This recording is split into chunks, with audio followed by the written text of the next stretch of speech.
Hello my dear students, a very good morning to everyone and welcome back to the next session of physics class.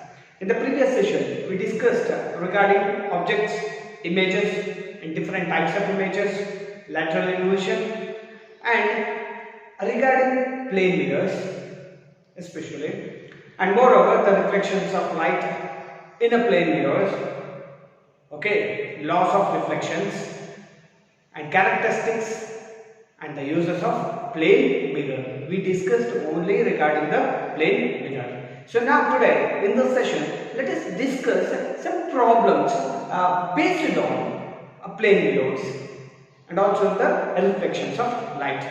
Okay, without wasting our time, let us start with the problems. Okay, the first problem which I have taken here, an incident ray makes an angle of 35 degrees. Okay, with the surface of plane mirror, what is the angle of reflection?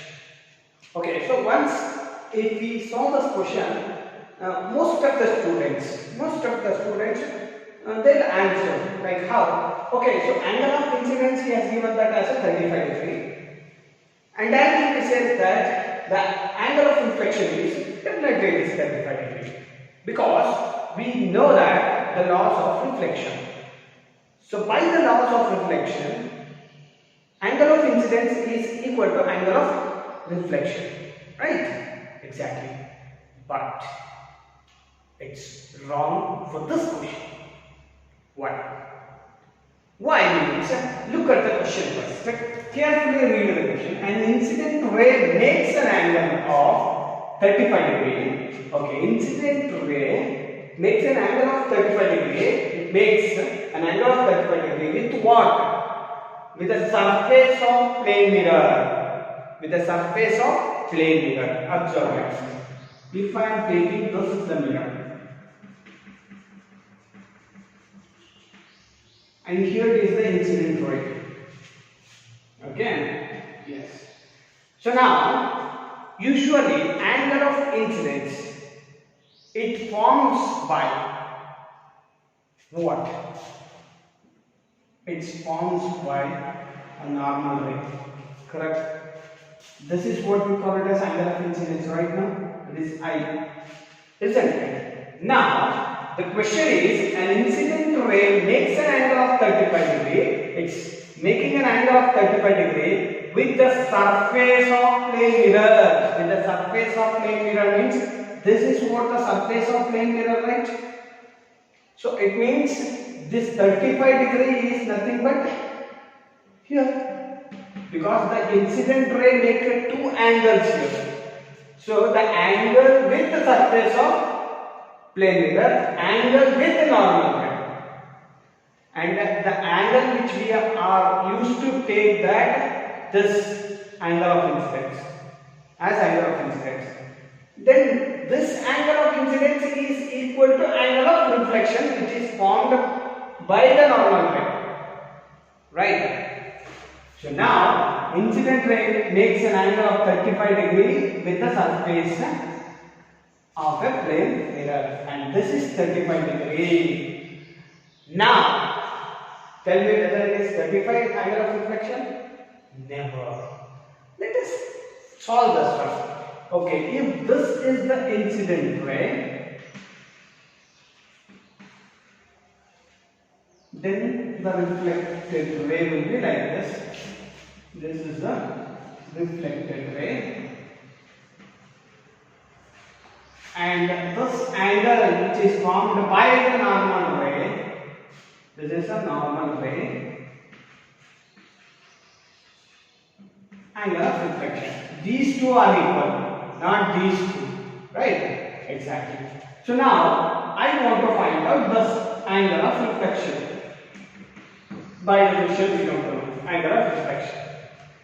Now if I want to find out the angle of reflection means at least I should find out angle of incidence, because as per the laws of reflection we know that those two are equal. Now how to find out angle of incidence?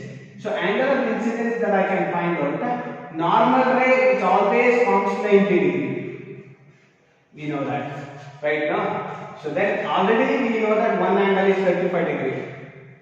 Only this much is left, right now. Exactly. Now observe and now give this one as A, B, C. Okay. So then, therefore, angle B is equals to angle B. Okay. Or even though you can write this one as angle ABC is equal to, okay, so that is angle I plus angle 35 degree. Okay, so angle ABC is how much? As we know that it is 90 degree. Okay, so then angle of incidence plus 35 degree. Take this one as this 35 degree to the left hand side. 90 minus 35 is equals to angle of incidence. Okay, so how much now? It is 45 degree. So angle of incidence is equal to 45 degree. We know that angle of incidence is equals to angle of reflection by laws of reflection. Therefore, angle of incidence is 45 degree. Therefore, angle of reflection is also 45. I hope you understood. Right up. Now, let us go to the second question. Here is the question. The question is like this. David is observing his image in a plane mirror. David, a person, is observing his image in a plane mirror. First, let us take the plane mirror here. We'll take it vertically. And David is a David observing his image in this mirror. Okay. The distance between mirror and his image is 4 meters. Remember. So now he is the object, and there will be an image which forms in a mirror. Okay. So mirror means inside the mirror. I will show some mirrors here.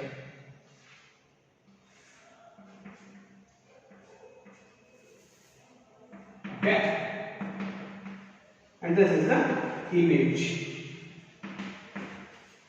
Now observe carefully. The distance between mirror, and here it is the mirror, and his image is, David's image is here, is 4 meters, and this distance is 4 meters. Okay. So now observe carefully. The distance between the mirror and an image is 4 meters means, what about the distance between the object and the mirror? It is also 4 meters. We have already discussed about the characteristics of a plane mirror. So here the distance between the object and the mirror is equal to the distance between the image and the mirror. Okay, this is one of the characteristics of this plane mirror. Remember, because those two are equal. Okay, now the question is like this.